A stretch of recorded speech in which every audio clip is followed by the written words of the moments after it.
Thank you for listening to the BJJ Brick Podcast. We'll be bringing you Brazilian Jiu-Jitsu and good times. We hope to flatten your Jiu-Jitsu learning curve, help you get the most out of your grappling ability, and meet your goals both on and off the mat. Welcome back, my friends. Episode 46 of the BJJ Brick Podcast. And as always, I'm here. This is Gary, and I'm here with Byron. Hey, Gary. Today we got a great episode for everybody. We have Roy Marsh on the phone talking about Jiu-Jitsu and also doing other martial arts.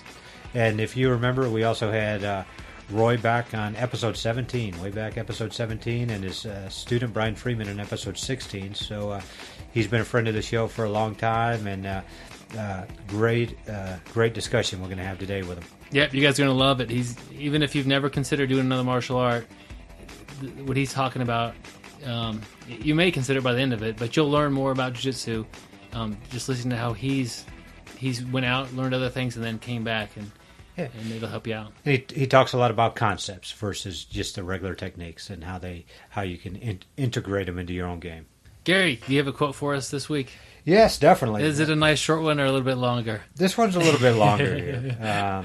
This comes from, I think everybody knows this guy, Randy Couture. And who's he from? What did he do? Randy Couture. Former natural. UFC champion. Hall of Famer. Hall of Famer. This is from his book, Wrestling for Fighting, which I happen to own. A great book. So if you want to check it out, definitely get it. Okay, and here's the quote from Randy Couture. Iron sharpens iron, so that one man sharpens another. I think that is very true. If you're not in a training environment where you're getting smacked in the head, you are getting tapped out, you're getting challenged on a daily basis, then you're not getting any better. You're not improving. Your workout partners are a very important piece of your progression as an athlete and the character that you are building as a person as well. These are the key components, and finding the right place is a piece of it. So I know we've all iron sharpens iron, and it's so true in my opinion. You've got, fortunately, when you're new, you're getting sharpened by all the people who are more skillful than you, and that's a great thing. You may not appreciate it the first little while, like these guys are all way better than me, but actually they're helping you improve, because like when we first started, there was a handful of guys who were really good, and then there was a mess of us who were terrible, and we were dull on each other. Yeah. Byron and I were going at it all the time. Neither of us knew what we were doing. So I don't know if we were sharpening each other. But, I've always said, I think you're probably luckiest if you're the bottom person in that room. Everybody you're training with is better than you. You're going to get tapped, but, it's a good thing to have better people. But, as you've been training a long time, you need great training partners. You need partners who are going to push you, and that's the way you're going to get better. Yeah, absolutely. So appreciate it when you have it early, and then when you work your way up, continue to look for people that challenge and push you. And if you are at the top, put yourself in bad spots and continue to have. I mean, even if you are, quite a bit better than the next guy in the room, put him on your back, and we'll see how that happens, and keep pushing yourself, because you do need to keep getting better and better. Yeah, and that's a great point. If you are the top guy and you're so much better than everybody else, you're just going to have to put yourself in bad positions to your defense will become great. The cool thing about that quote is Gary had it memorized. That was just kidding. I spent 2 weeks learning it. It was a long one, but it was good, and Randy Couture is always well spoken, and he's accomplished a ton. And like I said, his book Wrestling for Fighting, I bought it probably 4 or 5 years ago. Great book. Well, I hear that music. Yep, that music. You know what that means. In. We've got an article of the week. Byron, what is our article this week? We've got our friend Brandon Gross from AppliedMMA.com. The article is titled "How to Accelerate Your Brazilian Jiu-Jitsu Game." And I think we probably all want to do that. He's not talking about drinking Red Bull or anything like that. Basically, the first thing he kind of talks about, like, people all want to have like a ninja move that's really flashy and fun, and something that they see like the upper level people doing, and that's fine, and you'll get that, but you do need to focus on your basics, especially at the beginning of your road. He starts off with talking about posture. Posture includes lower back, shoulders, hips, every part of your body, including your toes and hands, eyes, and quads. They all contribute to your posture.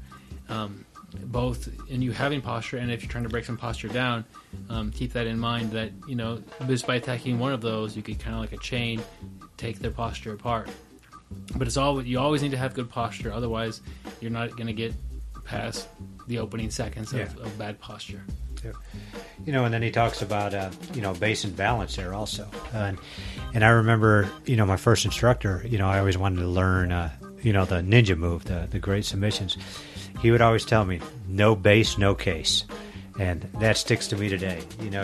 You have to have a good base. You have to, have it, as you move in every position you're in. And always remember, no base, no case. Yep, I do remember that quite a bit too. Like you can't try to do something off balance. Yeah, you don't do it. Yeah. Go back, get your balance, and then try doing something. No matter what it is, you've got to have that base in your balance. Yeah, he also talks about having grip control, both gi and we talk about grips, and my mind instantly goes to like a good grip on the gi, but it's just as important without the gi. No gi. Yep. And today I was rolling with a new person. I'll give her a shout out, Frances. I was rolling with her this morning, first time I've rolled with her, and she's normally a gi person, and that's what she was talking about. She's like, boy, I don't know where to grip, or you're sweaty. I'm having trouble with grips, but it's definitely grips are important. Gi versus no gi. You have to have them everywhere you go. Yeah, and to Francis' credit, I just got to roll with Gary, and we were both absolutely soaked. I go, if you haven't rolled with Gary, you should, but he's a little sweaty this time. But I was nice enough to get some paper towels and try to clean myself off. But I still got tapped out about 12 times. So thank you for rolling with me, Francis. Yep. Let's keep going down the list here. He talks about protecting your limbs, keeping stuff close, not wanting stuff far from your body. Yep. I love the part he says, no floating wrists or feet. And it goes back to, that quote we had another time, keep your friends close, but your elbows closer. Yep. Keep, when in doubt, draw your arms and your limbs back to your core. I guess there are some techniques when they're out there ways, but yeah. If you're confused and you don't know what to do, start bringing it back into where you're stronger. Yeah. And you'll see in a scramble sometimes, your elbows may get out of place, your feet may just be floating. Like he said, you don't want it floating because a high-level guy, a good technician is going to capitalize on that. Yep. He kind of closes the article talking about drilling and how, obviously, if you're not drilling, you're missing out on a great opportunity to accelerate your game. Drillers make killers. Drillers make killers. That's what Gary always says. At the bottom of every email Gary sends me, he always puts that. No. Well, I used to be a dentist. No, just Drillers make killers. Or an oil well man. Yeah. We're in oil territory here. So drilling plus basics, in addition to a ninja move, when you're ready for it, your game will accelerate. And he talks about the ninja move, something kind of flashy or something kind of different. But that isn't, down the road, that is important. Like to put your own style to it and to find something that fits well with you. You have to realize this is an art. Art is expressing yourself. And, you're going to have that move you really like. And nothing wrong with it, but get the basics down. Get your posture, get your base, protect your limbs. And then express yourself with your ninja move. Yeah, but you'll never get the chance if you have a poor posture or you lose your balance. You're just going to get tapped out beforehand. Just because we're calling it a ninja move, I would back off of wearing the ninja shoes to class. Because if you wear those ninja shoes around me, I'm probably going to ankle lock you. But I'll put like my best ninja move, besides the throwing stars, I'm pretty good at those. Yeah. Is to do that little thing you throw on the ground and the smoke comes out. Yeah, boom, I'm gone. The other day, I was just getting ready to go for a takedown on Byron.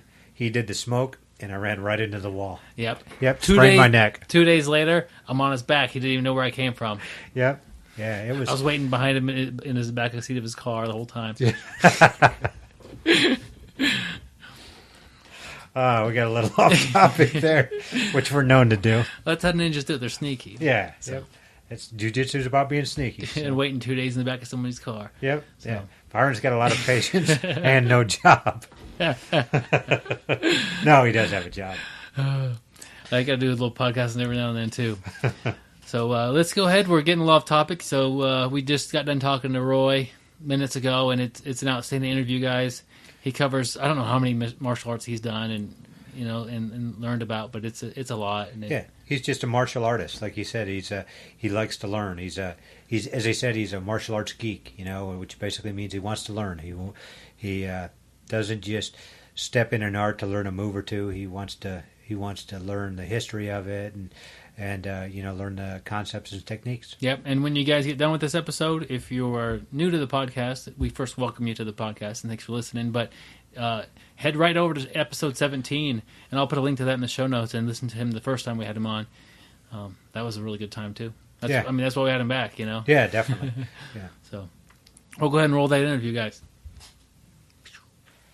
All right, my friends, we have Roy Marsh on the phone with us today. How are you doing today, my friend? I'm doing great. How about you guys? Oh, we're doing great also there, Roy.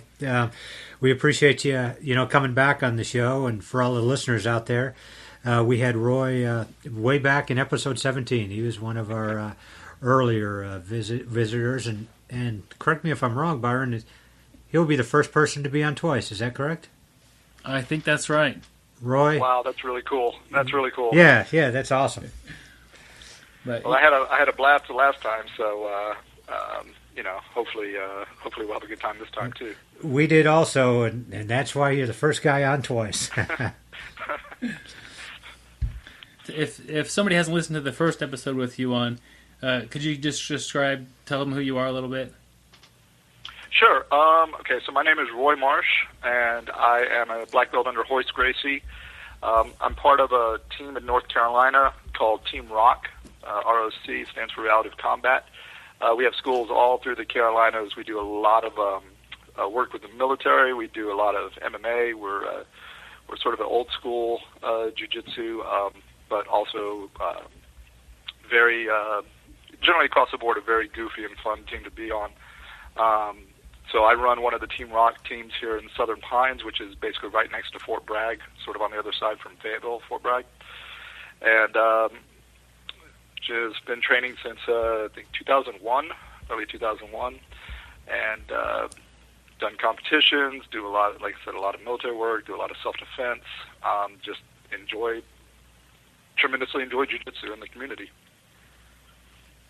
That's awesome. And I think we really felt your passion for Brazilian Jiu-Jitsu last time we had you on, and we keep referring to that episode in conversation, me and Gary do. And so you recently wrote an article called Wristlocks and Guillotines, and I read quite a few articles about Jiu-Jitsu or martial arts, but this one, it kind of struck me a little differently that my approach to learning other martial arts and to thinking about them, I was wrong about it. Like I try to do a little boxing one night. Okay, I'm going to work on my jab cross or something like that, and I really wasn't learning much about the actual art.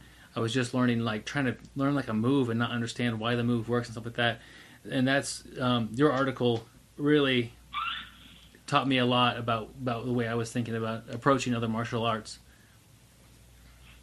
Yeah, thanks. Like I said, it's kind of if you guys have spoken to me, you've seen the way I write. I tend to when I'm teaching or thinking about jiu-jitsu, I put things in kind of these big boxes at first. I sort of categorize things just because it makes it easy for me to think about and kind of back myself way away from the art, and then I can kind of fine tune it later.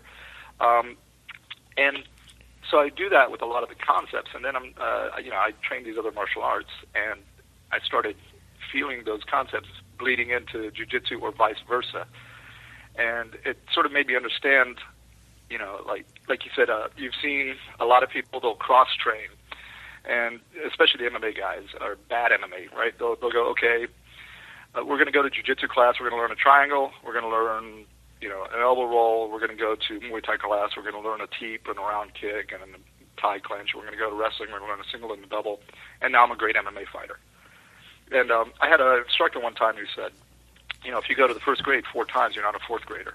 And so it's not just a matter of the technique, because, and again, as I wrote in my article, it's not even a matter of efficiency, right? It's just, I love martial arts, so I really want to understand why this art developed the way it did.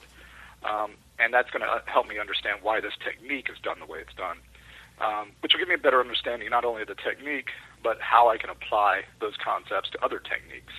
Like I said, I've been taking some German lessons, and one of the things that one of the instructors says all the time is, guess on vocabulary, but don't guess on structure.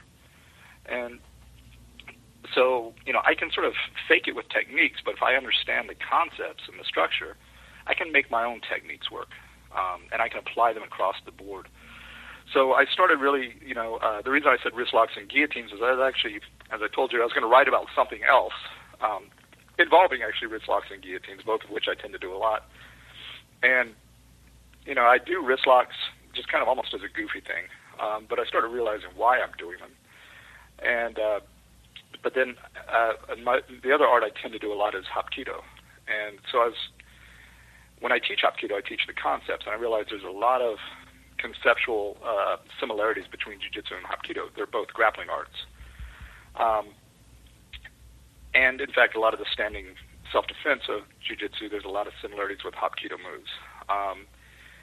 But they're trying to achieve different goals. And that's really interesting that you can take the same sort of move, but you have a different outcome and a different goal. And with a lot of martial arts, we sort of get trapped in this idea of what's the most effective martial art? And that's kind of a dumb question, because it's like, what's the most effective, martial art for what? It's like, what's the most effective weapon? Well, you could say a shotgun until I'm, 100 feet away from you, 100 yards away from you. Yeah. That's not a very effective weapon. You could say a knife for the same thing. So it kind of depends on what you need to accomplish. And so we love Jiu-Jitsu, and I love Jiu-Jitsu, and I think Jiu-Jitsu as a complete art, is a complete art. Unfortunately, it's, pretty much trained these days as just a grappling art. But even then, I can take these concepts from other arts and apply them to my grappling. But even without that, I can just take these other arts and appreciate them for what they are. And I can get more into it as we go into, like, some of the, realizations I've just learned training other arts. Like I said, I'm not going to go into, I did judo for a while, and I was adamant that I would never do judo just for jiu-jitsu. Like, when I went to judo class, it wasn't how can I get the best throw or how can I fake a tomonagi just to get the guy in my guard.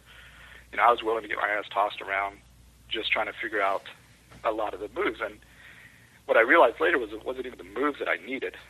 It was the concepts behind the moves. So does that start to make sense a little bit?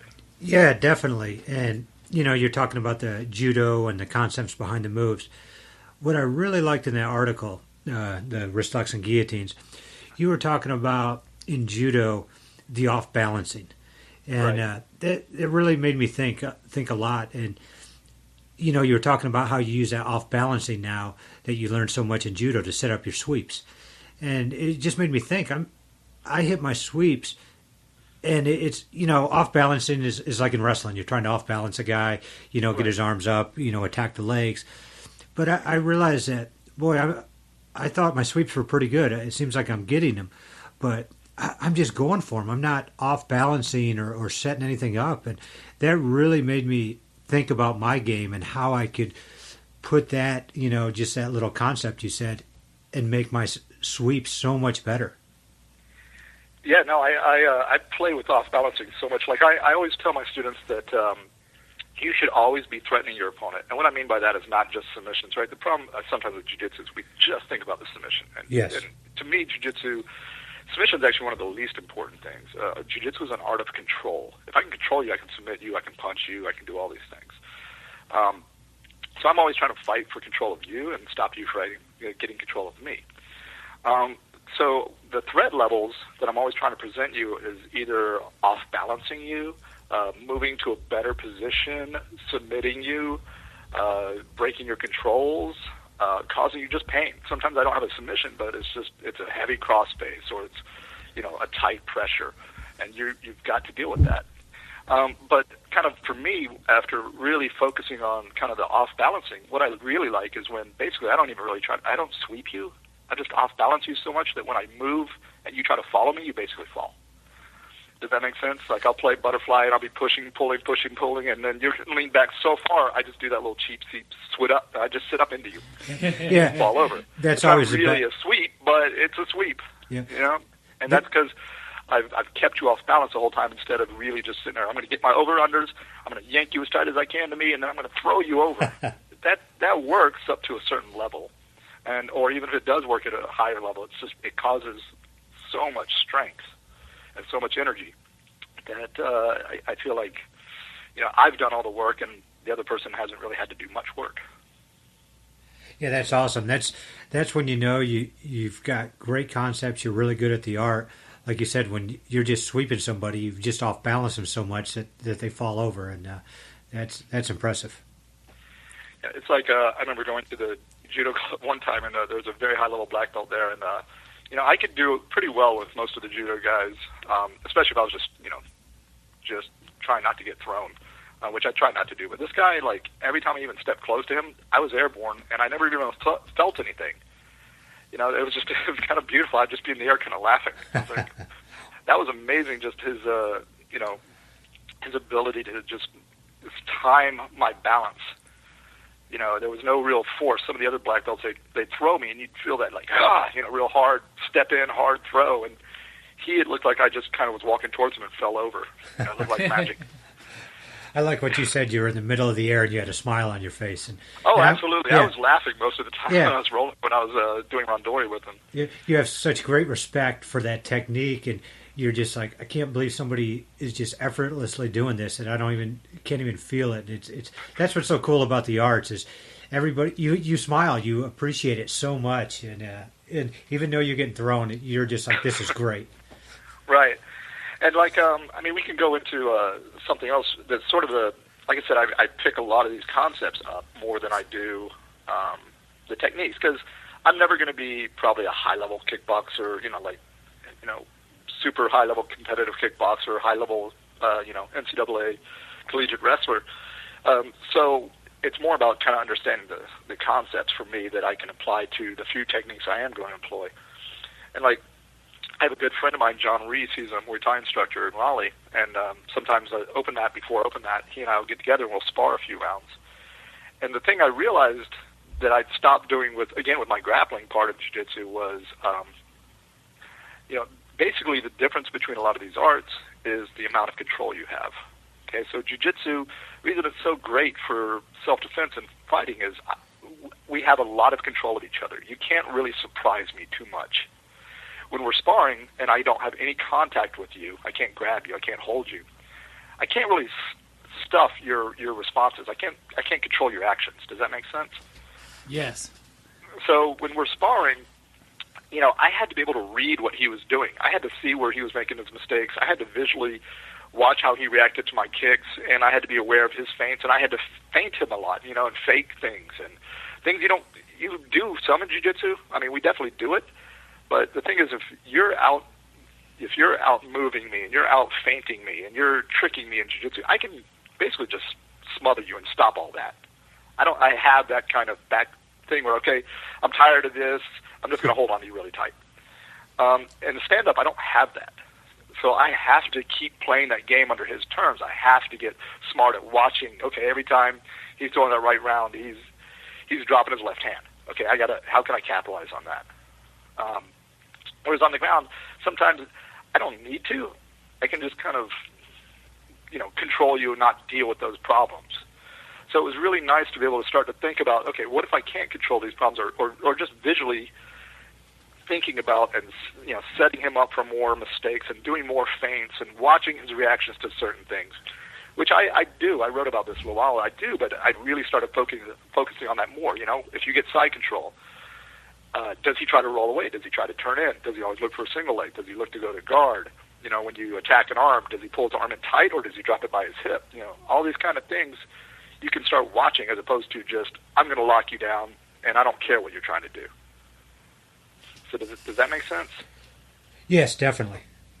So that's kind of something that I really started applying from, the just doing more sparring and having to be more aware of that kind of thing, and just being impressed by guys who say, yeah, I caught you with that punch because I saw that every time you stepped off to your left, you did this, or every time, you always went with this combination off of this kick or anything like that.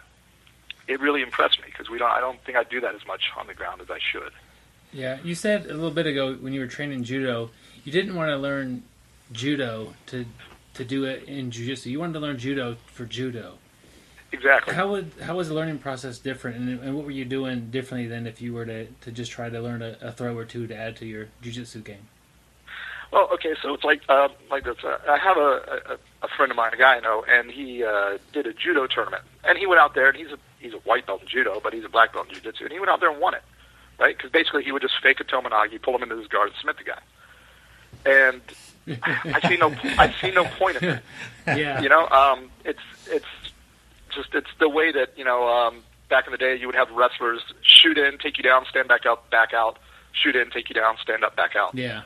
Right? They're playing under their rules, and, in one way that's okay, but I'd rather go in there and play under your rule set and learn what makes your art strong and try to fight in that area. So when I trained judo, I definitely was like, okay, I'm going to try to move around. I'm not going to stiff arm you away. I'm going to learn, how you're off balancing me. I'm going to learn how you're setting these combinations up.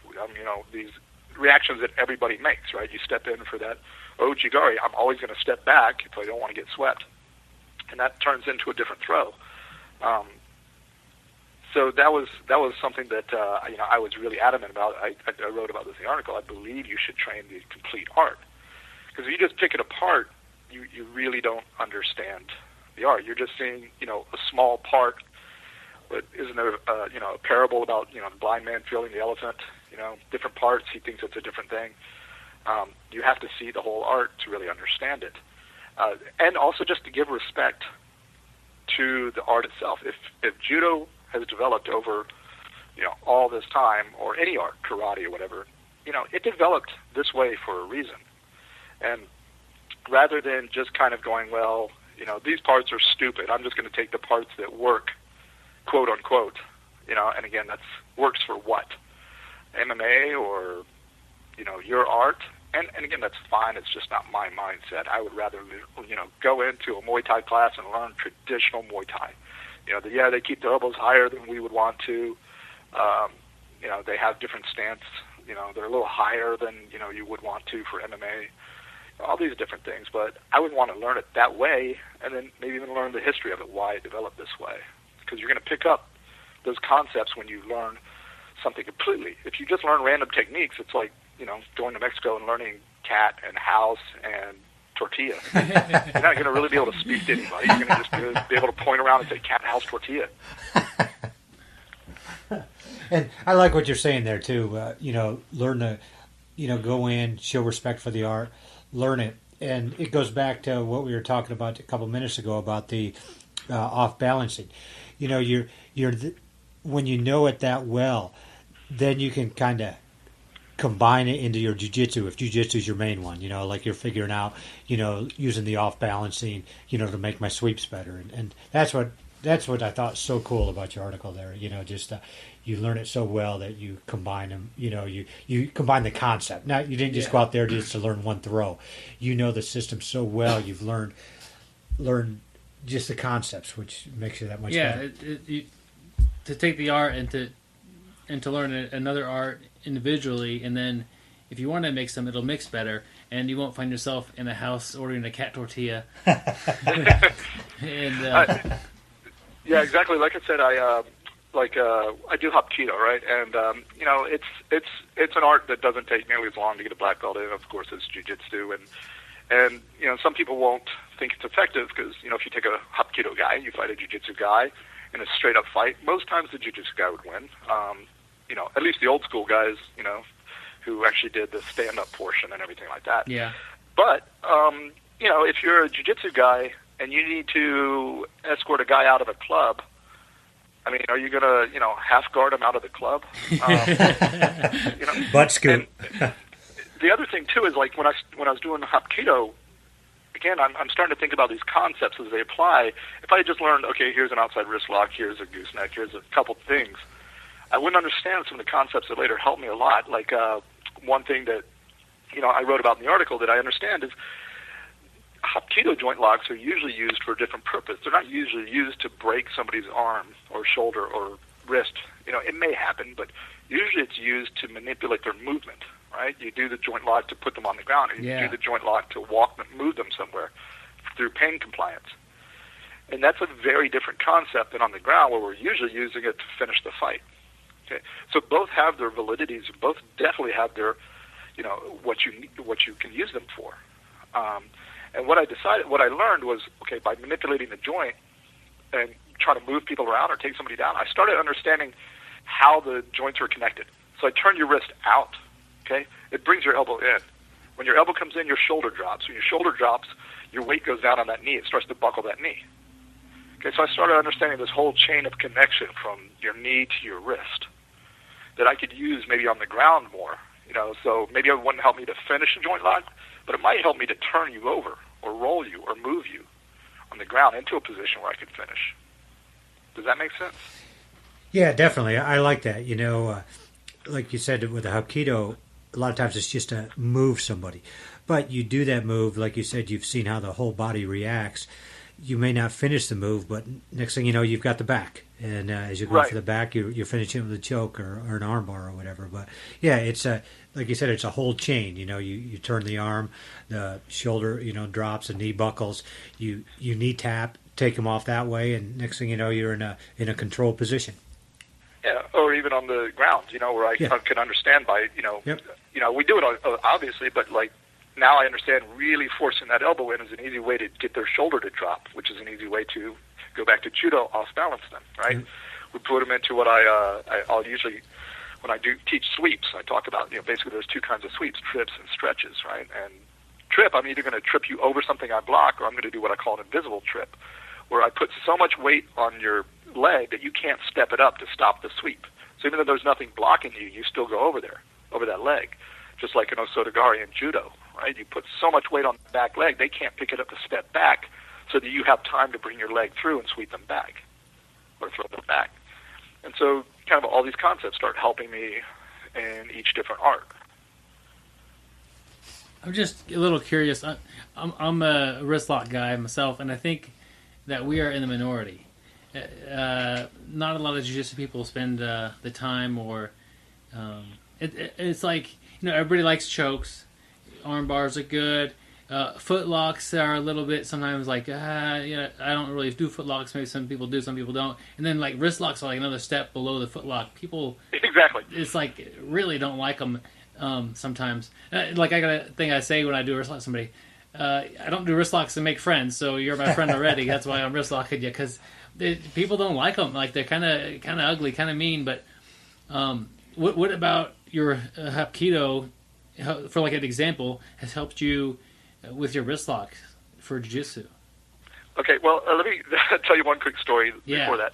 So I have a friend, Jeff Yerk. He was the head of the combatives program here at Bragg, and he actually ran a team over in Kandahar, Team Rock Kandahar, when he was deployed over there. And he had an Alliance black belt there. And so he rolls with the guy, and he taps him a bunch with wrist locks. And the guy goes, well, we don't really train wrist locks in my academy. And my friend Jeff goes, yeah, but they're a legitimate part of, fighting, so you should be ready to deal with them.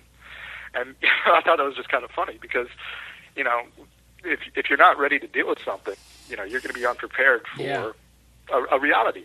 Now, okay, I'm lying here. I actually do use them to submit people a lot, but that's just because I've been playing with them for a year or so. But I'll kind of get into my article, then I'll back up and go back to you. The next article I was going to write, the one that I was originally going to write, was a realization I had again, which came from something Dave Camarillo told me. He said, if you're passing the guard, deal with what's in front of you. Okay, so if the feet are the first thing that you encounter, you deal with the feet, you control them, you move on. Now it's the knees. You pass those, you move on. It's the hands. But it's always the things in order. Don't try to jump past things. Also, when I'm playing guard, I think that same way, right? So whatever they're coming at, whether they're trying to get a grip, I deal with their hand first. If they're leading with their head, I deal with their head first. So that's why I actually realized I've been catching a lot of wrist locks and guillotines, is because that's usually the first thing people present me. So rather than letting the hand go by trying to catch the elbow for an elbow lock, I'm just attacking the wrist. Because I can understand that in order to attack the elbow, what I have to do is isolate the shoulder, manipulate the wrist to attack the elbow joint. Well, that allowed the guy to get a lot closer. What if I control the elbow, manipulate the hand, and attack the wrist joint? So I can start my attack frames even earlier. And if he's leading with his head, I always have this guillotine that I'm always threatening. And what it does is, even if I don't hit the submission, it makes people back up. It makes them scared to engage. Yeah. Their first two things, and they have to start thinking, okay, I can't reach, and I can't lead with my head. How do I address this problem? In fact, I had one guy, he's a very good guy. He's a two-stripe blue. He's a small guy, so this is kind of mean, but one night we rolled, and I think I must have wristlocked him 20 times when he's passing my guard. And he basically started trying to pass my guard with his hands inside of the gi. And it was just funny. I mean, we were just having a really good time. At least one of you was. Yeah. So it's not that necessarily that, I'm saying, you should wrist lock people. That should be the mainstay of your submission. But what it does is it adds another threat level. Remember I talked about I always want those threats. And it adds it at the very beginning of the encounter. Yeah. So now I always tell the story. We used to have a guy used to train with us way back when I was a white belt. We called Kung Fu Eric. And he was a very zen kind of guy. And he was phenomenal wrist locks. I remember one of the wrestlers from Duke coming out one time, trying to do stand-up wrestling with him. And, they like to paw at your head and grab your neck. And every time they did, boom, he was putting this guy down on the ground. And it got to the point where the guy was trying to figure out how to shoot on him without setting up his shots. And it was really funny to watch. So all that really comes down to just I was trying to find a way, or I just slowly understood I had a way to make myself more threatening even earlier than I had been before, of trying to, necessarily catch an elbow and hit an arm drag, or, get a deep collar choke or get a loop choke or these things. I could basically, if I can get my thumb in front of your neck or I can get my hand on your hand, I had two threats right there. And so it would cause you to, whether you were passing or whether I was passing, it caused you to really figure out if I'm passing and you can't frame on me because I'm attacking wrist locks, or you can't sit up for an underhook because I'm attacking guillotines, you're basically just laying there. Yeah.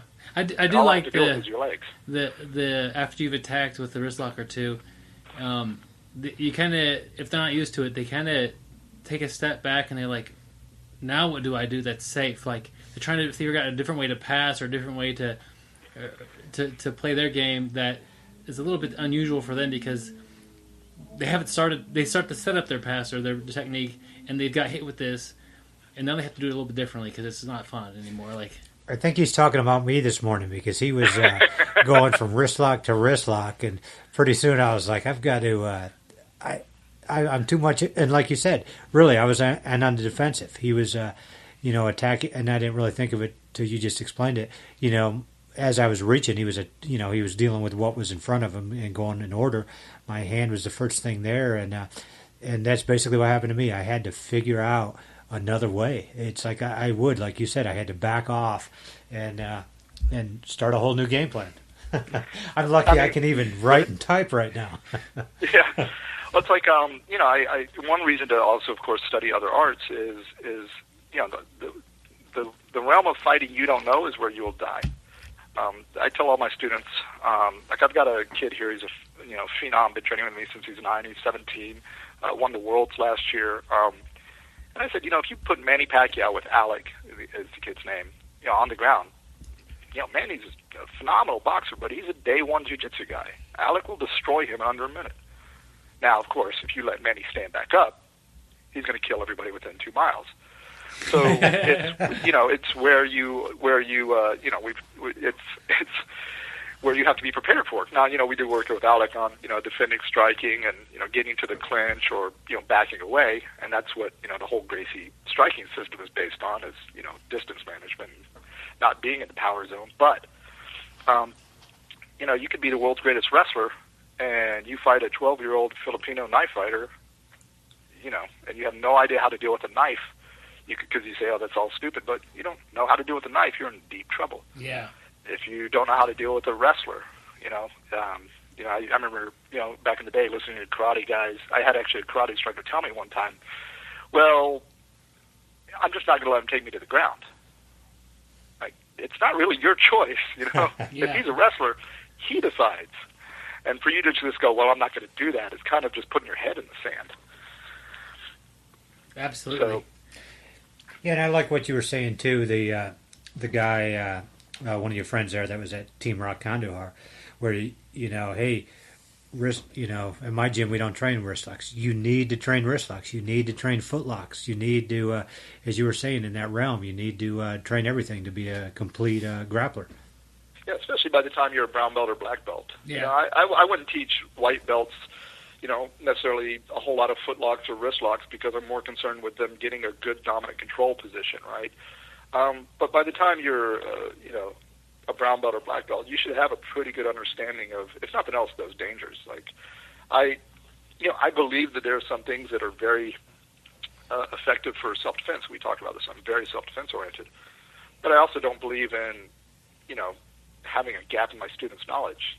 Even though I'm not a big 50-50 guy, I'll teach it, because if they do plan to compete, they're definitely going to encounter probably 50-50 or daily Hiba or things like that. And even the things like the sport guards, right? I teach a lot of, I work out of the combatives room and I teach out there. And I, am not a big fan of a lot of the really esoteric sports guards that have developed, because I think they take a lot of training time away from, realistic training. And I can get into that another time. But, like a daily Hiba, I've seen plenty of fights. I've been in plenty of fights. I've never had anybody put me in a daily Hiba yet, in a real fight. But playing daily Hiba in the gym against or somebody trying to berimbolo you, what it really develops too is just your balance, right? Your ability to stay on your feet, because they're generally going to be trying to do that sweep when you're at least one leg up, if not both. And so you develop this kind of awareness of your balance that you wouldn't have against some of these other guards that aren't as powerful in sweeping. That's why training in the gi is so powerful, right? You can be manipulated so well by somebody with a gi that it teaches you how to really keep control of your own body composition. Whereas no gi, you can't quite be manipulated that much. Yeah, you're talking about the sport guards, 50-50 or someone doing a berimbolo, and other martial arts will look at those and say, that's not an effective way to defend yourself. But from our side, we're guilty of that too. We look at other martial arts and we see like these super low, stances and things that may that doesn't make any sense. You talked about that a little bit in your article about why somebody would have like a really low stance in a traditional martial art, and actually it does make some sense if you learn about it. Yeah, I do think it's funny that at this stage in sort of jiu-jitsu's, I won't say evolution, but timeline, where we have this incredible focus on sport and this incredible focus on very, very sport-oriented games, which really don't have very little application in a real fight, that we would mock other styles. Say, oh, that's so silly. I'm like, I've seen you compete. You run out, you sit on your butt, and you spin around underneath the guy, and you're saying that the karate guy looks like a dumbass. What he's doing, I tell everybody, if you walk into a gym and you don't know anything about martial arts, if it looks like it works, it probably works. If it looks like it doesn't work, it probably doesn't. Or if the instructor has to explain to you. And unfortunately, like if you walked into a lot of gyms these days and you saw kind of, really sport-oriented teams, that would look like it wouldn't work, because it probably doesn't. Or at least it's not the most efficient, or effective, I should say, techniques. If you're in a headlock, spending 9/10 of your class on berimbolos is not going to teach you how to get out of a headlock. But these other arts, like I said, they develop for a specific reason, and I'm really fascinated by them. And again, we come from a very cultural and time-biased situation, right? We go out and we spar, whether it's an MMA cage or it's in the class, on these very nice, clean mats that are very flat in these gyms. And we think that that's, that you can fight a certain way that way. You can be light on your feet, you can move around, you can spar like you would in boxing class.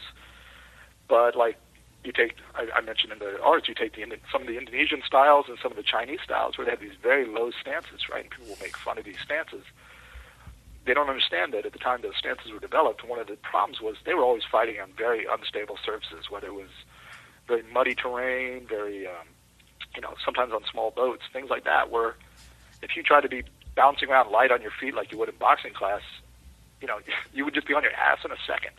They had to have these low, heavy stances in order to keep their balance. And, it's for no other reason than to know that the history of that, I think, is really fascinating. But also, I'm not going to mock the style because it developed for a certain reason in a certain realm.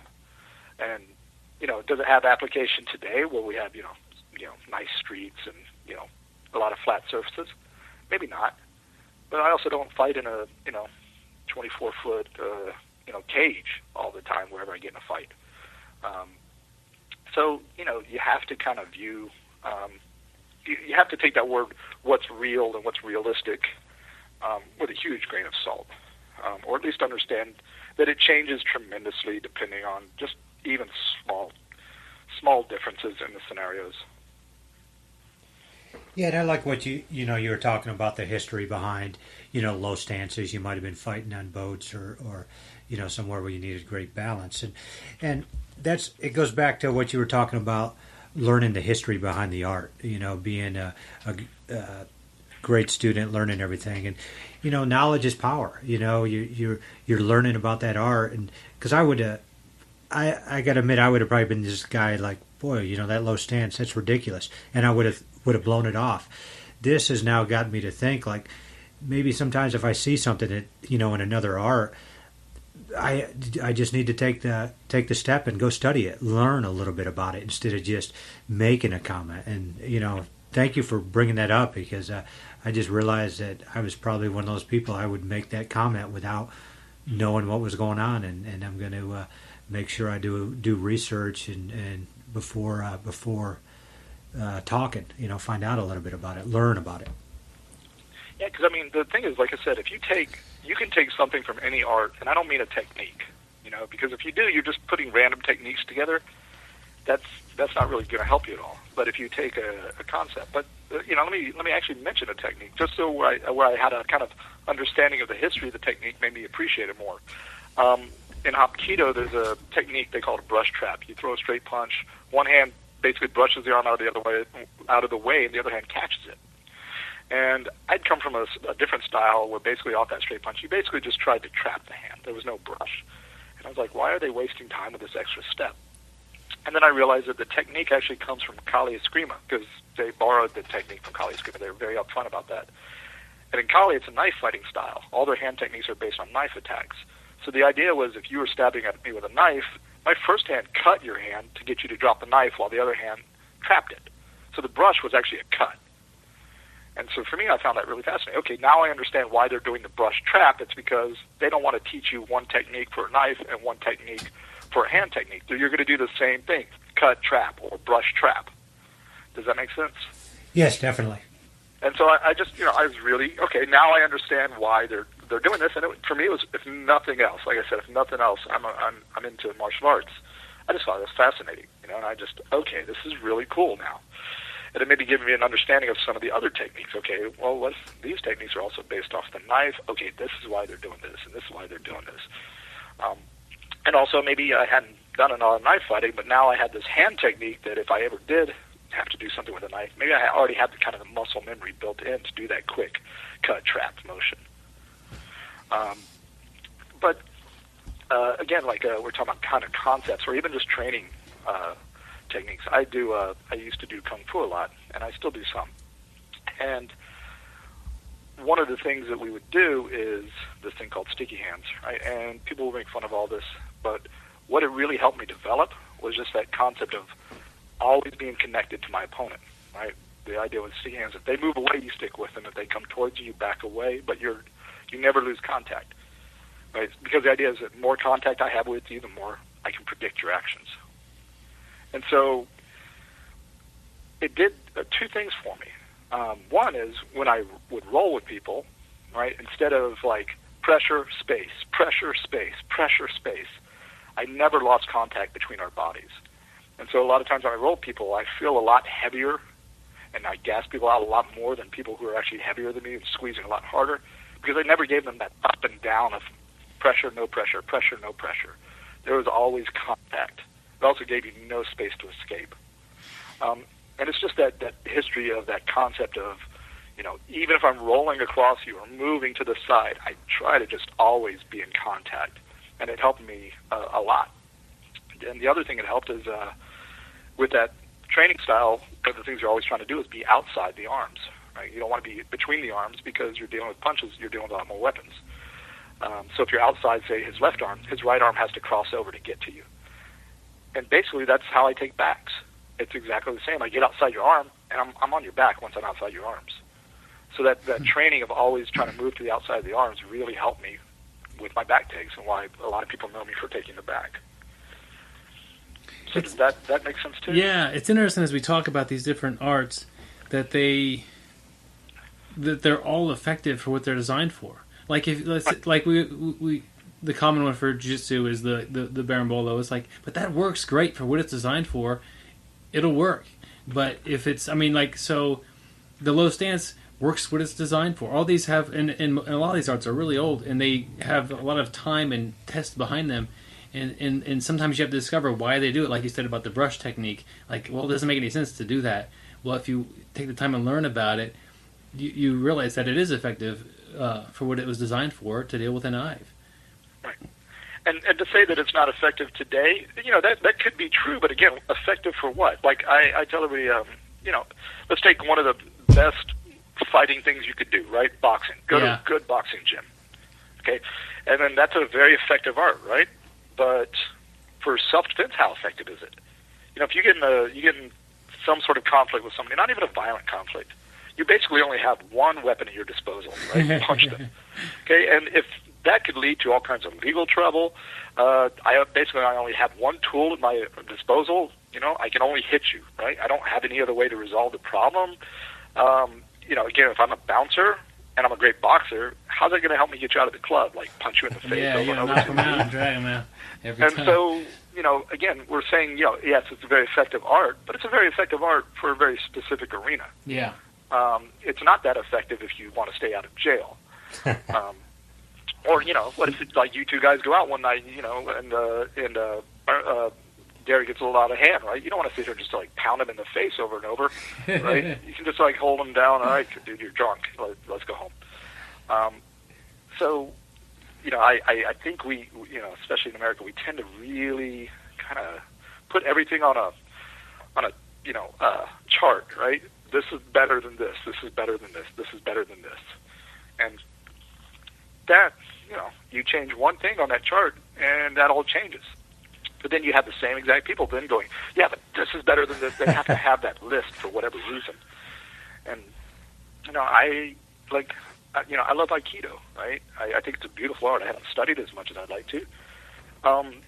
Is it the best for self-defense and all that? Arguably, no. I just think it's pretty art. I would study it just because I think it's beautiful. There's really nothing beyond that, the fact that I'm a martial artist. Like I said in my blog post, I'm not trying to make myself into some sort of martial killing machine. I'm just interested in arts, on their own. Yeah.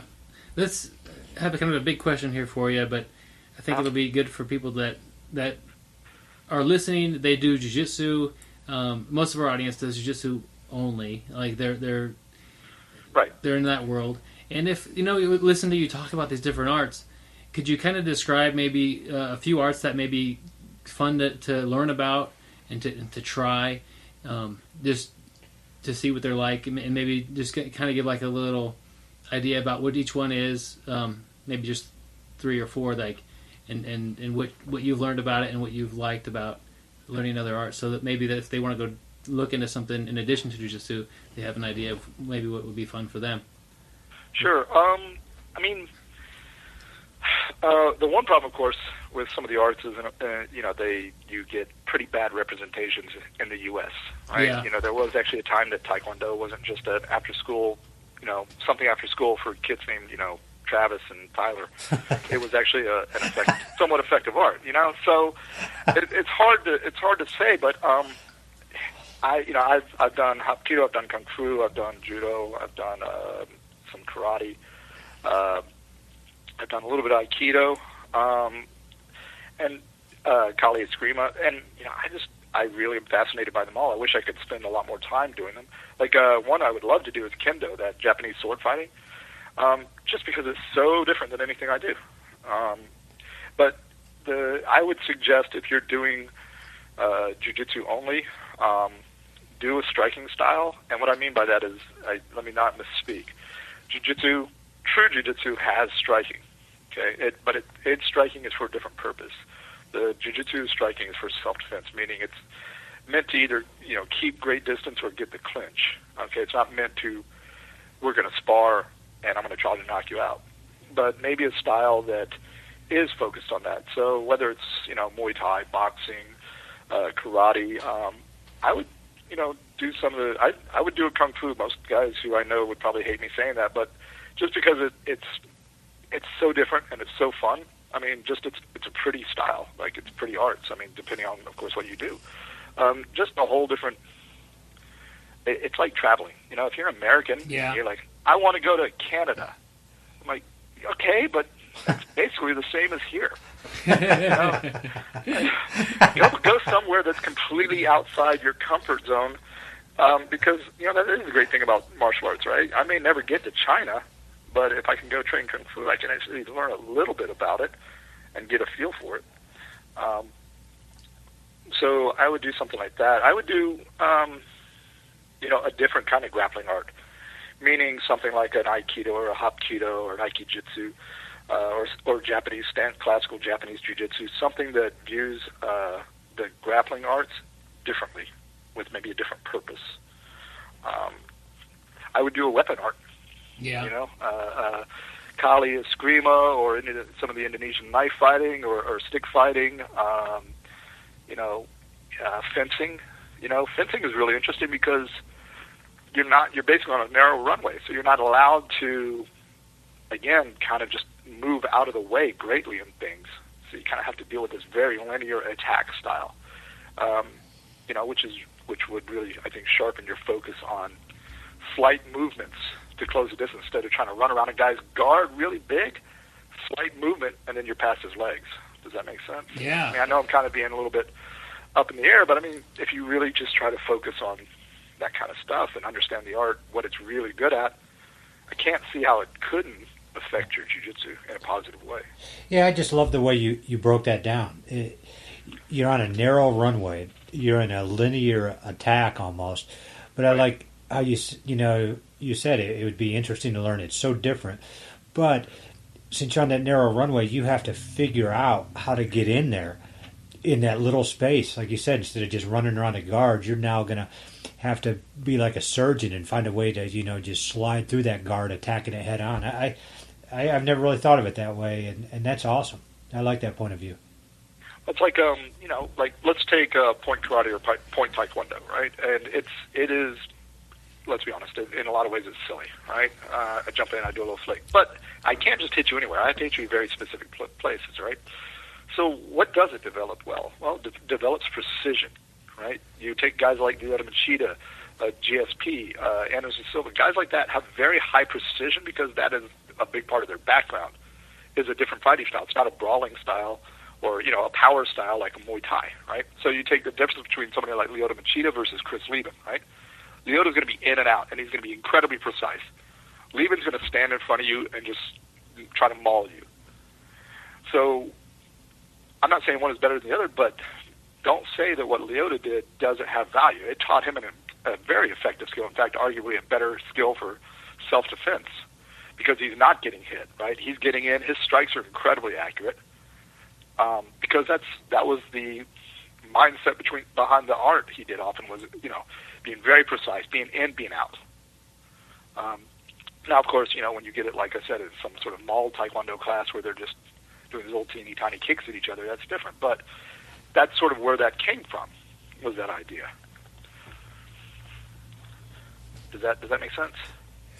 Yes, definitely. So, even stuff that, has kind of become, bastardized or weakened, has a core to it that we can definitely learn from if we understand what that core is. The same way with jiu-jitsu. Like I said, if you want to learn how to defend yourself and you walk into class and the first thing they teach you is berimbolo, you're like, well, I don't know, this isn't really going to help me. I got mugged last week. I don't see why falling on my butt and grabbing his belt is really going to help me. That could be a danger, right? If they bring you into class, okay, here's your basic stance, here's how you get out of a headlock, and then, months or years down the road, they teach you the berimbolo, you can understand how it all fits in.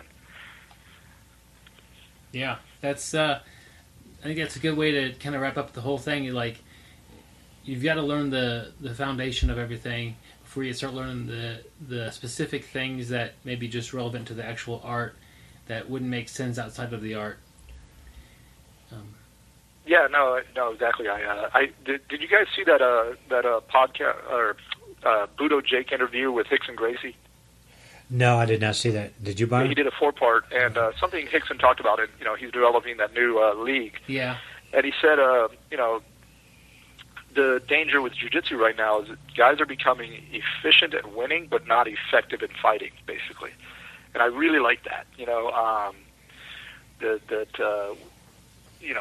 We're efficient to win under certain rule sets, right? Which a lot of martial arts that become sports, unfortunately, that's what happens, right? They become very efficient at utilizing the rules to win, and then the problem we start to see, and MMA is the same way, right? The problem we start to see is we still think that this is, the best fighting art, when really it's got so many rules that if you change them just a little bit, everything changes. But we're still so biased to say, well, MMA is the most realistic fighting thing there is. And, in a lot of ways, yeah, it definitely is. But, guys are winning by playing to a certain rule set. And if you change that rule set, would those guys still be winning? If you could, if MMA, you could knee to the head, right? Well, guys are going to not want to shoot those doubles and get stuffed underneath as much if I can just sit here knee to the head, right? Like that old Mark Kerr, I think it was Bochanchin fight, right? When Mark got stuck under Bochanchin and just 8 knees to the top of the head. So to, in one sense, say, these other things are silly, but, we're not, without understanding that we have very specific rules, and guys are exploiting those rules in tournaments or in competition, not understanding that, that other things have maybe changed as well, especially because of supportive situations. So, karate and taekwondo and judo have definitely changed because of the sport. I'm also reminded of, in MMA, when the fighter's, technically down and they're not going to get kneed in the head, and then they hold that hand down. Yeah. And they smartly do that, keep their hand on the ground so they won't catch the big knee to the head. I mean, it's that is sport-specific technique that they've brought in. I mean, that's right. And that's a sport-specific technique that, unfortunately, if you train that sport, that's going to be your go-to move, right? You're not going to think about it in a fight. You're going to do that. You're going to put your hand down, thinking, okay, this will buy. Not thinking even, but instinctually thinking this is going to give you a second. And you're going to eat a knee to the face, or a punch to the face, or a soccer kick to the face. So it's exactly like you said. That's one reason that I don't believe necessarily in taking techniques from other styles, right? Because I don't want to get caught into using a technique that was used for a sport that maybe doesn't work in a real situation. But if I could take the concept, I can apply that whether it's self-defense or whether it's sport. The concept is to not get kneed in the face. But the technique is to be totally open for it and play to the rules.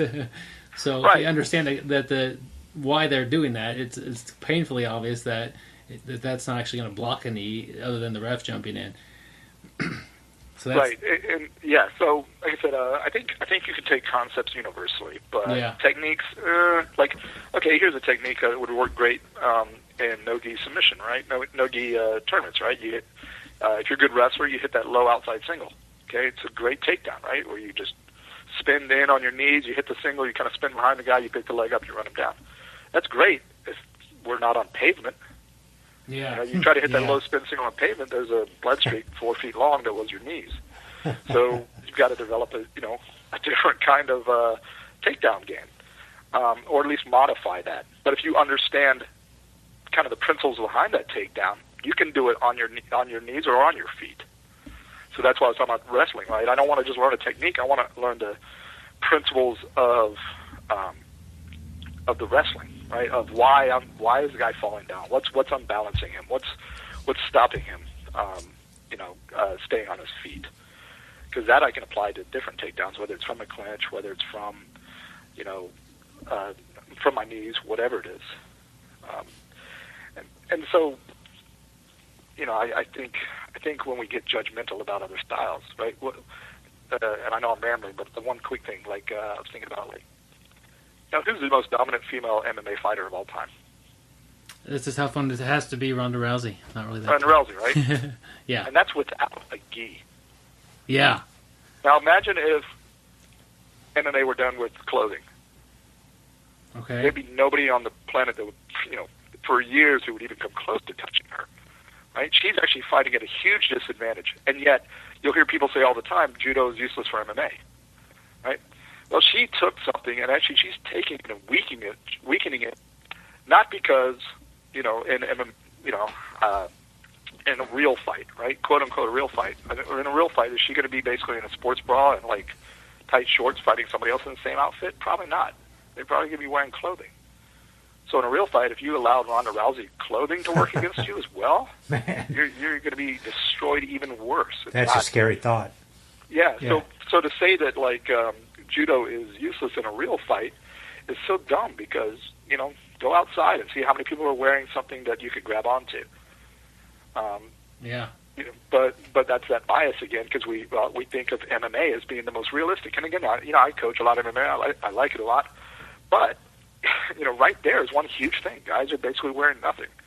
That's not a realistic fighting part.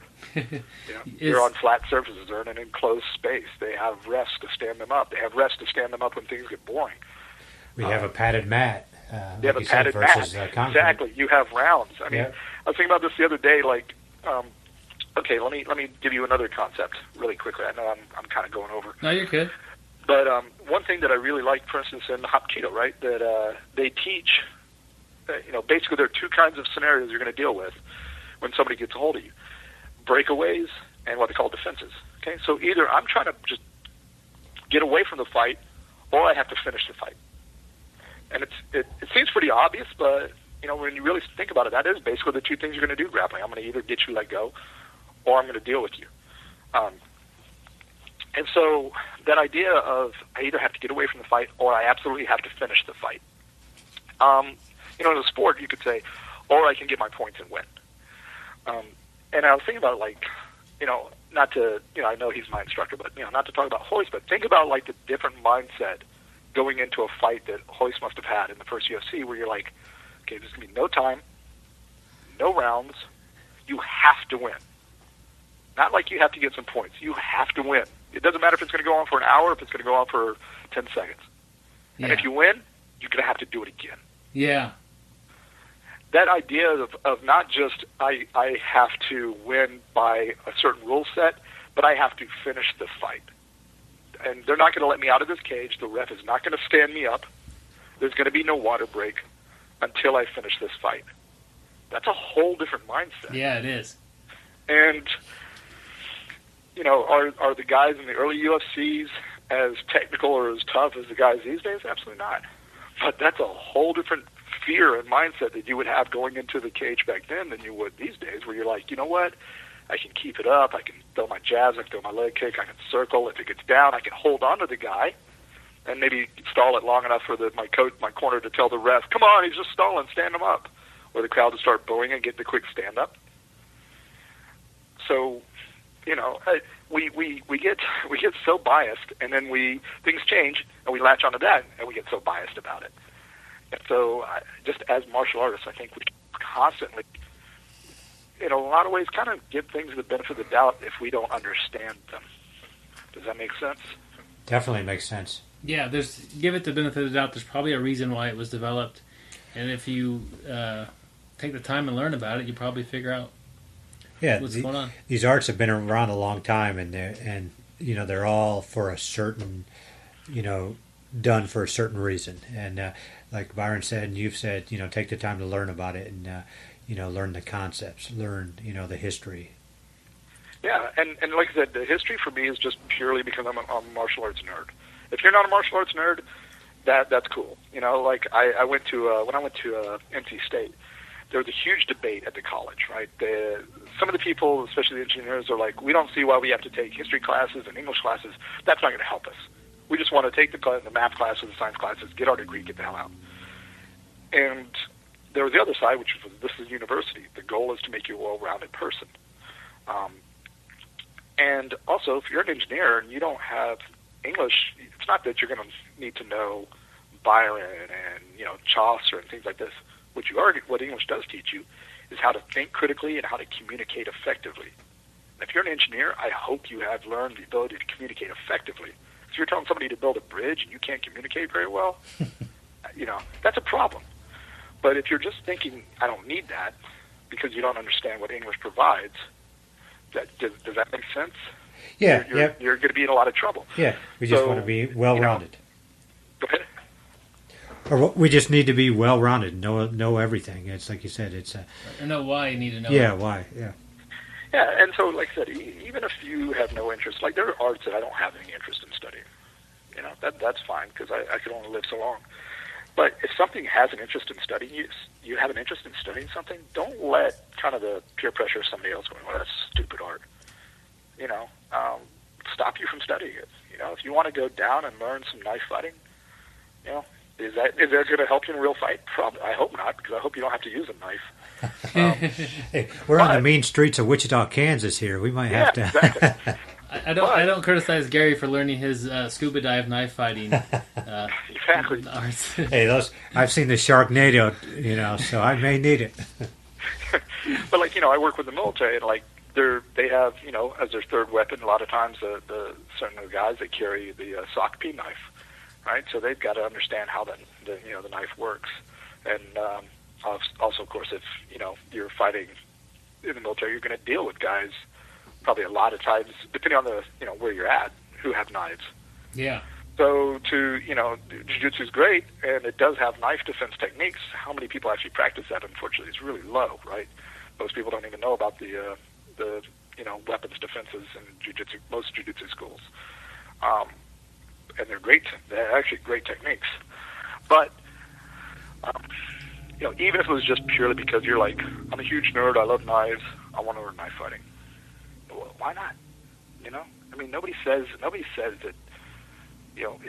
99% of the people who do jiu-jitsu aren't planning on getting in the cage, aren't planning on competing at the Worlds. They're just there to learn martial arts, and for various reasons. Okay, and a lot of us, frankly, I think there's a huge nerd quotient in jiu-jitsu, right? And so a lot of us really are fascinated about learning things. That's all a nerd is, right? Yeah. And so, I got into martial arts. I did a bunch of other martial arts, and just because I'm like, oh, this is cool. Whether or not it's super effective in a quote-unquote real fight or an MMA cage, probably not, but I think it's cool. And that's all that counts. That's all that counts. And like I said, I may take some things from it that help me with my jiu-jitsu. There's a lot of stuff that I'm starting to take from the arts that are helping me with my jiu-jitsu. And even if you don't, you're having fun. Like you said, if you want to do it, don't listen to naysayers. Do it, have fun, and learn.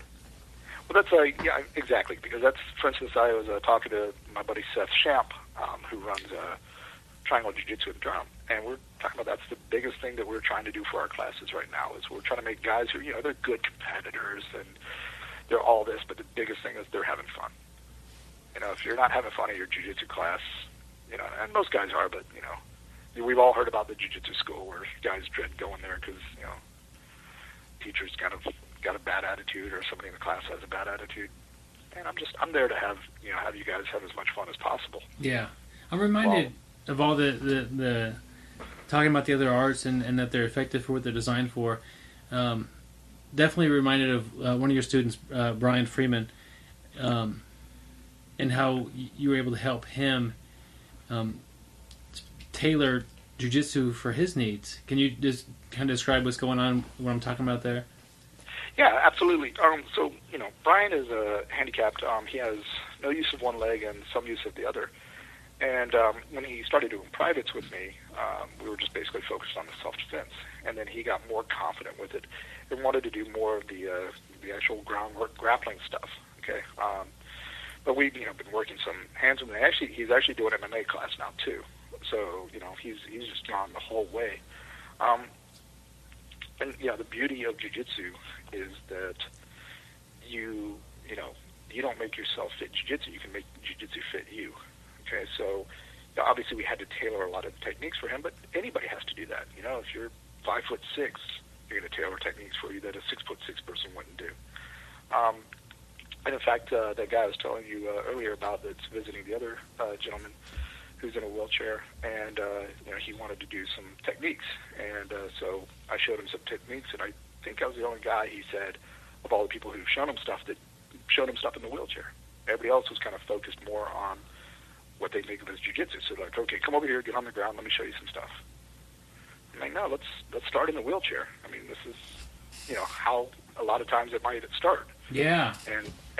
But we get so caught up in like jiu-jitsu being a grappling sport, which I'm open-minded, but that's one of the things that drives me crazy. Like jiu-jitsu is more than grappling, and it's more than a sport.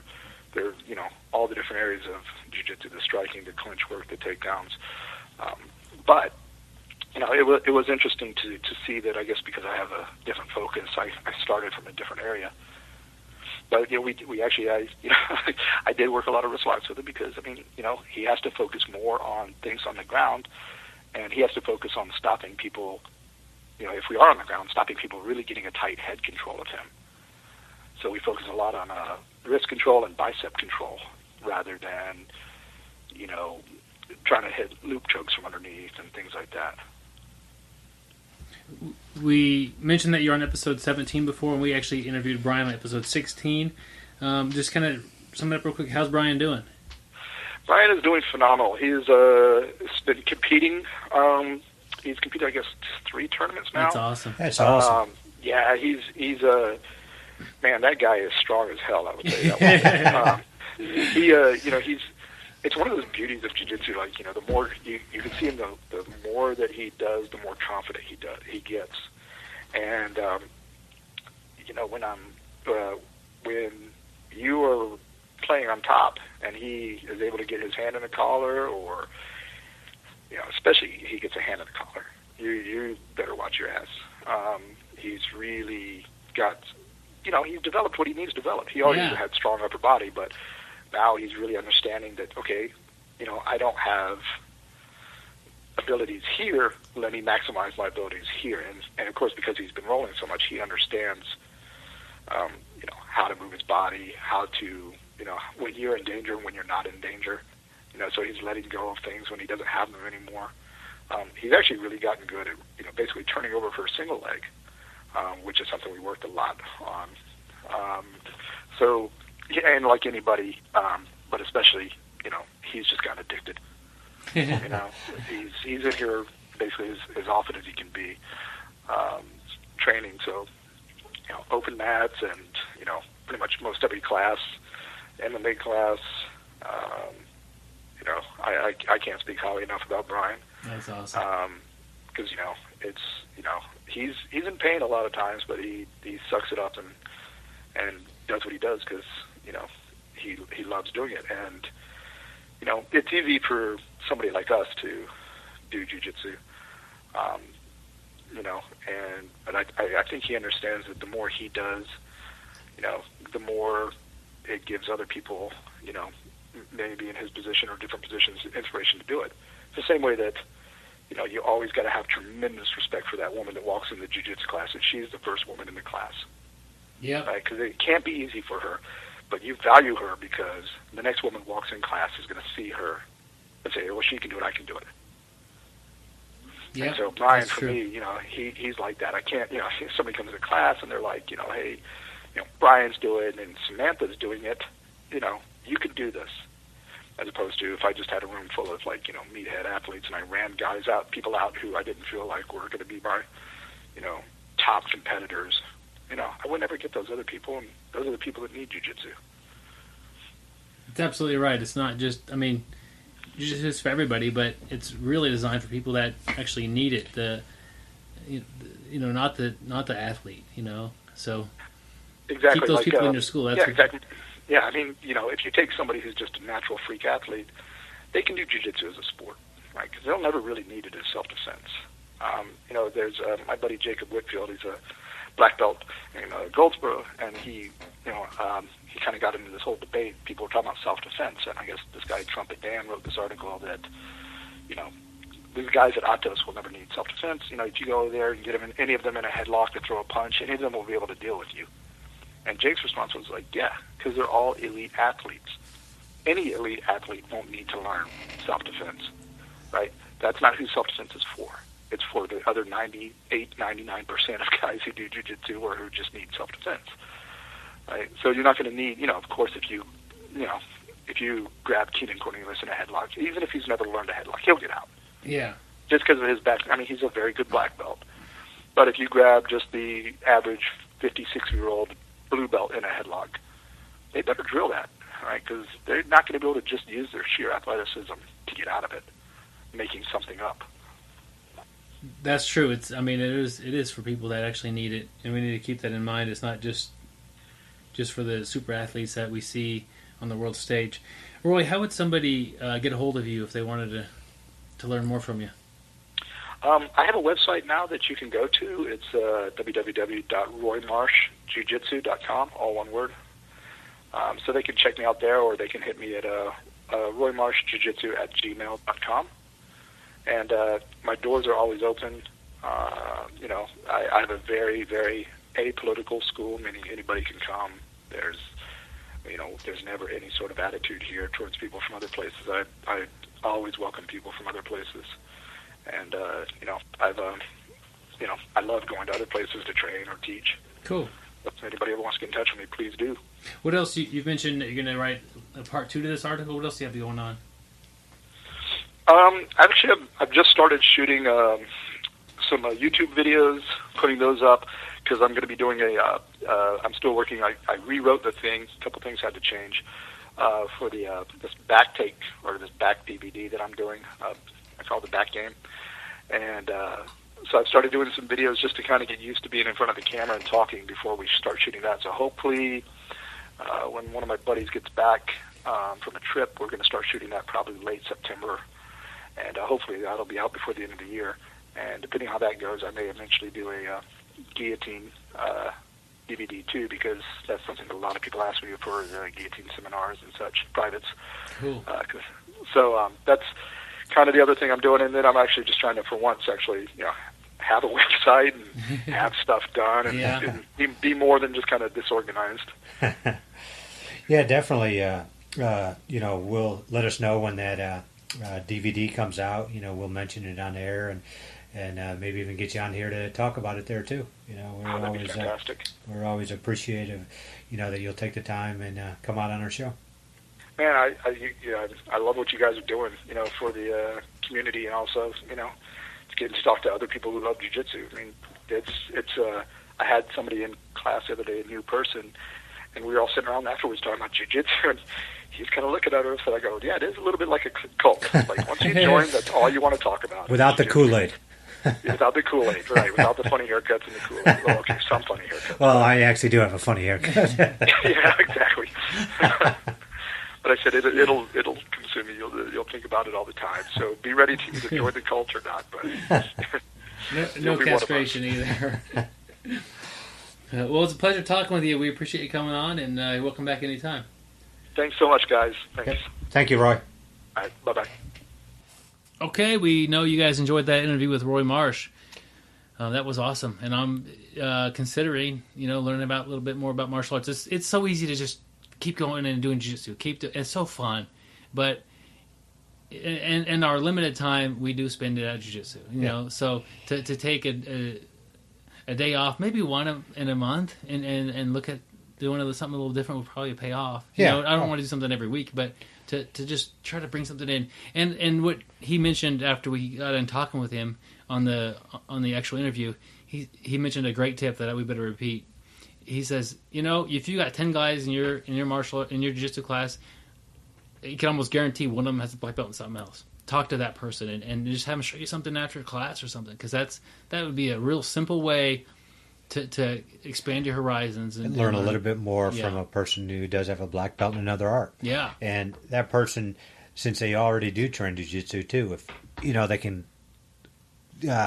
conceptualize it a little bit more and bring stuff back to jiu-jitsu if that's what you're looking to do. But the key is have fun. I like Roy's advice about find a different art. I don't care how different it is, but just go out and learn some, but have fun. You're going to have fun. Yeah. Got to have a good time. That's what we're all about. Yep. Jokes and jokes and good times and bricks. BJJ. Yeah. Gary, good news. What's the good news, Byron?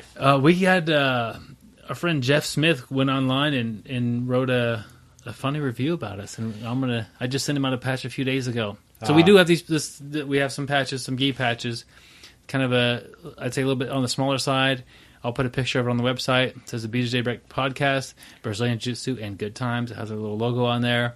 Gary pointed out to me today that it looks like he's crying on the logo. It's that sweat. Or I have two black eyes. Oh,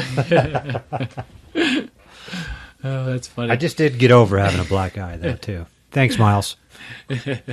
See, I was gone for that. Yeah.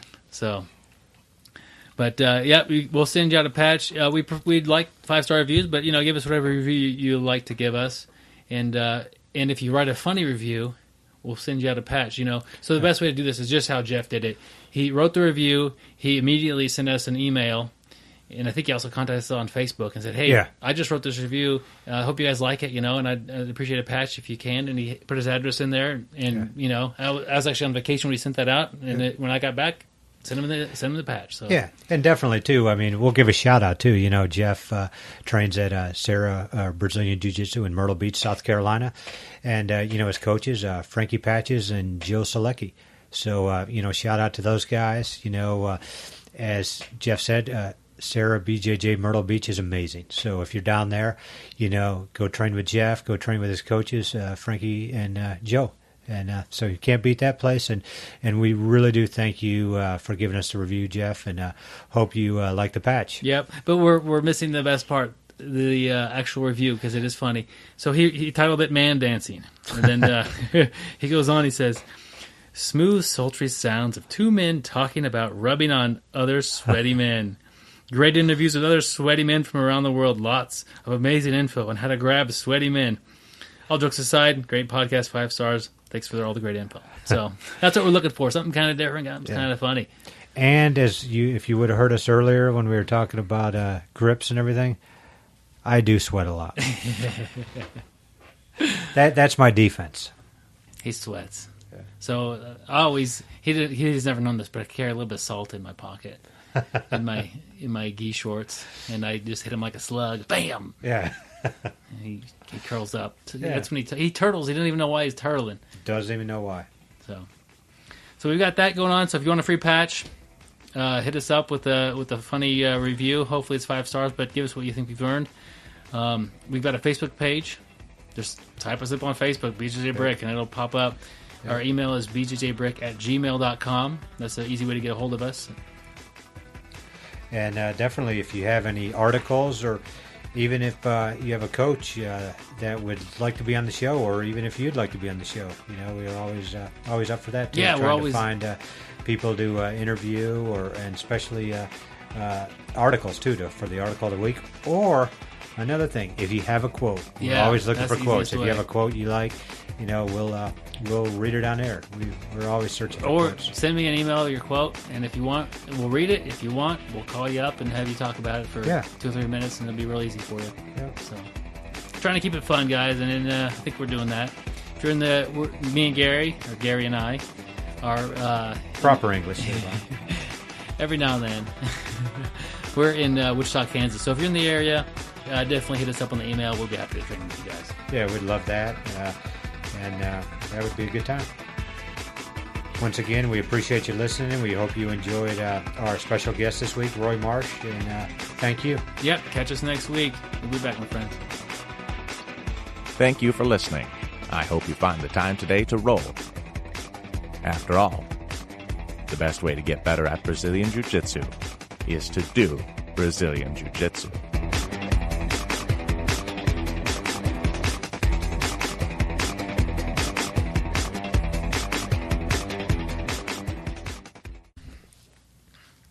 Yeah, what was that? You said something about some joking about doing a ninja move on you in your car. Yeah, you ain't gonna believe this, but some guy found out I trained, so we started talking, and he told me he went to a ninja camp in Omaha, Nebraska. Yeah. It was like a week long, and they did the smoke and all this. But so when you came home, it reminded me of when you said you were in the back seat of my car for 2 days. When he came home, he was supposed to practice it. So when he came home, he snuck into his house and hid behind the couch for like 4 hours while everybody was watching TV and everything. Yeah, that was his. That's how he was practicing as a ninja. But when he was telling me the story, I was just dying laughing. Can you imagine just hiding behind your couch? Well, a grown man? Yeah, grown man. Yeah, he must. He's probably in his 50s now. I would assume he was probably doing it in his 30s. That's awesome. Yeah. I can't imagine hiding for an extended... I will hide for my wife and make her, jump out. I'll jump out. Not that for a while, but that's understandable. But after 2 minutes, if she's not coming by, I'm done. Try it for 4 hours, hide behind the curtains. And how do you break it when you're done? Guys, did anybody see me? Because I gotta take a piss. Well, see, though, I guess at that point, if you do have to go to the bathroom or get something to eat, yeah, throw the smoke down. Yeah, I guess so. And then they'll think they it's won't fire and they'll get out of the house. Yeah. But yeah, so you always need to carry smoke. That's the smoke bomb thing. I almost want to get that guy on for an interview. Let him tell us about it. Play some hide. It's like playing hide and go seek without anybody looking for you. Yeah. You're gonna win. Yeah. Until you quit, I guess. But see, it's like when my kids want to play hide and go seek. They go hide. I turn the TV on. I'd do that with my brother. We would play hide and go seek, and if he had a good enough spot, I just quit. Yeah. And then, an hour later, I'd just totally forget about it. He's like, "What happened? Oh, you're too good." We usually wouldn't say that. I'd just get in. I just was done. Yeah. I got bored. Yeah. But that makes me think I wouldn't mind doing a week-long ninja camp. Ninja camp, how to hide behind the couch. Yeah. You know what? Probably the whole time you could probably learn that yourself. You probably had a blade back there too. I guarantee. Well, probably a sword or, I wonder if he had the ninja shoes on. Maybe he should have had the ninja camp review outline and should have been reading that thing. Yeah. Well, that was probably extra credit. Yeah. To see if somebody who's not looking for you, who trusts you already, who's in their own house, could find. But he actually kind of broke into the house. He opened the door quietly. Oh, and then tiptoed. So, and he was probably expected back that day. They just didn't know what time. Oh man! Could you imagine him come flying in the window of his own house? Pow! Smoke everywhere. Yeah. He's lucky to have a cat or a dog because the dog would give you away. The dog would own that. Yeah. And then an hour later, the cat would come and start meowing at you. Yeah. You had a cat. If you could hide from your dog who hasn't seen you in a week, that's ninja level. Yeah, the dog or cat, that would be perfect. I know you could probably hide from me because I wouldn't care. But the dog or the cat's a different story. He ends up living in the attic for 3 months at post ninja school. Yeah. What the hell? Speaking of living in the attic post ninja school, if they really do teach it, that'd be great for stalkers to learn that. Yeah, I've heard of that. People do that. Yeah, you always hear about somebody hiding in the attic. That's so crazy. Yeah. I check my attic once a week. Do you really? No. Oh, okay. I was like, I probably got a whole family living up in my attic. I've never checked it. Imagine you're getting ready to go to bed and you hear somebody cough. And that sounds like it's from above and there's nothing up. Oh, that'd be a little scary. That would be a little crazy. Yeah. I think my dog, though, would catch it if something. Yeah, somebody got it. But, you break into the house, you feed the dog some food, you get up in the attic. That's all they got to do is while I'm away at work and my wife, just drop a couple dog biscuits through the roof. Gary, you're giving away the secret plan how to break in, man. You can't be saying that. Yeah, because my dog would actually become their best friend. That's all they need to do. No wonder the milk's always empty. Yeah. Yeah. Hey, I got to get milk somewhere, man. Yeah.